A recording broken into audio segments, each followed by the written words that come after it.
بەشێک لە هاونیشتیمیانان و چاڵاکوانی مەدەنی و بەرپرسە سیاسیەکانی قەزای بەردەڕەش ئیدانەی دەستگیرکردنی هاوسەرۆکی هەدەوە و پەرلەمانتارانی ئەو حیزبە دەکەن. ئێمە لێرەوە نیگەرانین داواکارین لە هەموو لانە سیاسی کوردستانیەکان کۆبنەوەی فراوان لەسەر ئەو مەوزوع بکەن. ڕێی میلەتی کورد بە ئەردۆغان و هاودەستانی ئەردۆغان بدەن بۆی چیتر جارشتی ئەو کارەساتە گەورانە لە سەدەی 21 ڕوونەداتەوە.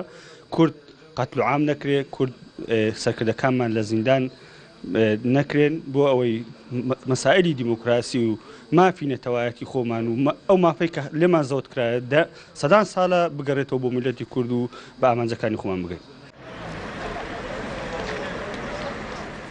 جگە لە ئیدانەکردنی بەشێکی خەڵکی کوردستان، زۆربەی لایەنەکانی باکوور و باشوور و کوردانی ئۆڕۆپا و بەرپرسانی وڵاتانی ئۆڕۆپی و ئەمریکی دەستگیرکردنی ئەو کەسایانە ئیدانە کردووە.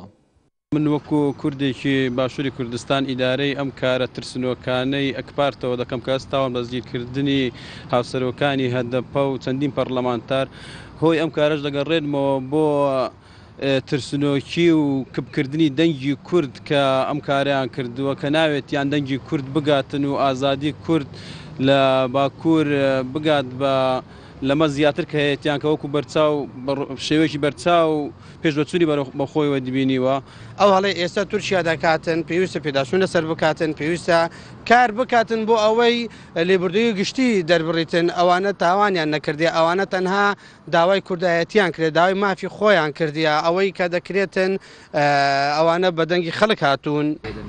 ئەم ئیدانەی ئەو کارە دەکەم بەڕاستی کارێکی زۆر ناشیاویان کردووە، بەڕاستی جێی شەرمەزاریە. ئەوانە دەیانەوێت دەنجی کورد بۆ بڕن، ئەندام پەرلەمانی هەدەپەیان گرتووە، بەڕاستی ناتوانن کورد دەنجی کورد بۆ بڕن.